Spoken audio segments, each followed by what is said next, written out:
Bessie Coleman was born in January 26, 1892. She was the first woman of African American descent to hold a pilot license. She was raised in Texas as a sharecropping family. Coleman began attending school in Waxahachie, a small school, at the age of 6. She had to walk 4 miles each day to her segregated one-room school where she loved to read and established herself as an outstanding math student. She completed her elementary education in that school. Consistently, Coleman's daily schedule of school, tasks, and church was hindered by the cotton harvest. At the age of 12, Bessie was accepted into the Missionary Baptist Church School on scholarship. When she turned 18, she took her savings and enrolled in the Oklahoma Colored Agricultural and Langston University. She completed one term before her money ran out and she returned home. There, she built up an early enthusiasm for flying. Unfortunately, African Americans, Native Americans, and ladies had no flight preparing openings in the United States. However, she was so stubborn, thinking that nothing can stop her to pursue her dreams. In 1916, at the age of 24, Coleman moved to Chicago, Illinois, where she lived with her siblings. In Chicago, she functioned as a manicurist at the White Sox barbershop.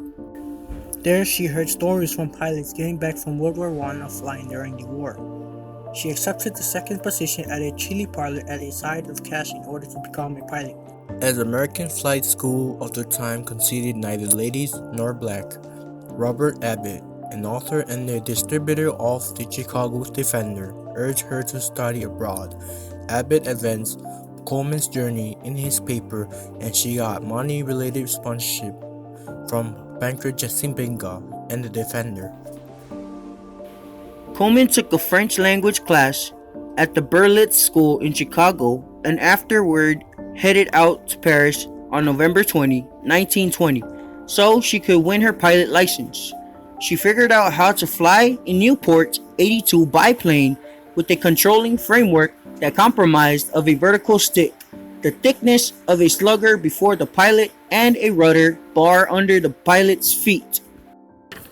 On June 15, 1921, Coleman turned into one of the famous black women and first African American to acquire an aviation license. She was also one of the first black men to obtain worldwide licensed pilot from Fédération Aéronautique Internationale.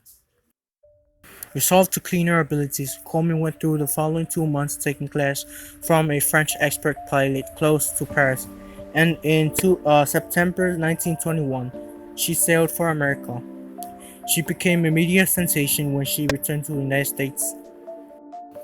With the age of commercial flights still a decade or more in the future, Coleman quickly realized that in order to make a living as a civilian aviator, she would have to become a barnstorming stunt fighter, performing dangerous tricks, and then still early technology of airplanes for paying audience.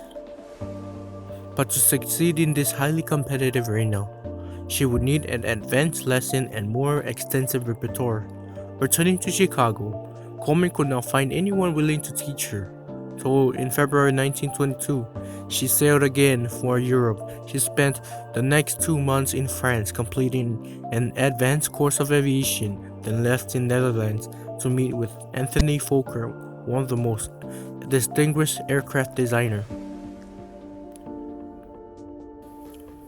She also traveled in Germany, where she visited the Fokker Corporation and received an additional training from one of the company's chief pilots. She then returned to the United States to launch her career in exhibition flying. Queen Bess, as she was identified, was deeply famed throughout for the subsequent 5 years. Hospitable to vital occasions and often interviewed by newspapers, she was appreciated by the aged blacks and whites. She primarily flew a Curtiss J-4 Jenny biplanes and defense flying machine that had been Armed Force surplus flying machine left over from war. She showed up in American Air Show on September 3, 1992, at an occurrence concerning veterans of our Dark 369 Army Unit Regiment of Welfare 1. Control at Curtis Field on long close to the island, New York City, and supported by her companion Epic, and therefore the Chicago Defender paper. The show charged Coleman as the world's most outstanding lady and featured aerial displays by 8 different American ace pilots and a jump by black parachutist Hubert Sullen. 6 weeks later, she came back to Chicago to deliver a surprising demonstration of daredevil maneuvers, including figure 8 loops and near ground dips to an outsized and equal crowd at the Caneport Airport. But the fun of acrobatics and therefore the administration of cheering crowds were solely a part of Coleman's dream. Coleman nearly lost sight of her childhood vow to at least one day amounts to something.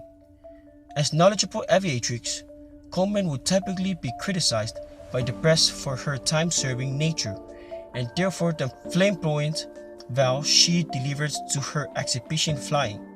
However, she additionally quickly gained a name as a talented and daring pilot who would stop at nothing to complete a troublesome stunt.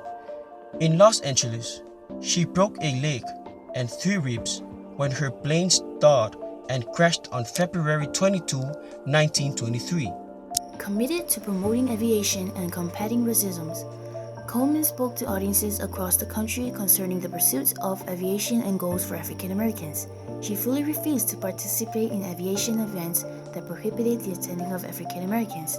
Through her media contacts, she was offered a job during a feature-length film titled Shadow and Sunshine, to be supported by the African American Seminole Film Manufacturing Company. She fain accepted, hoping the packaging would facilitate to advance her career and supply her with the number of cash she required to determine her own school.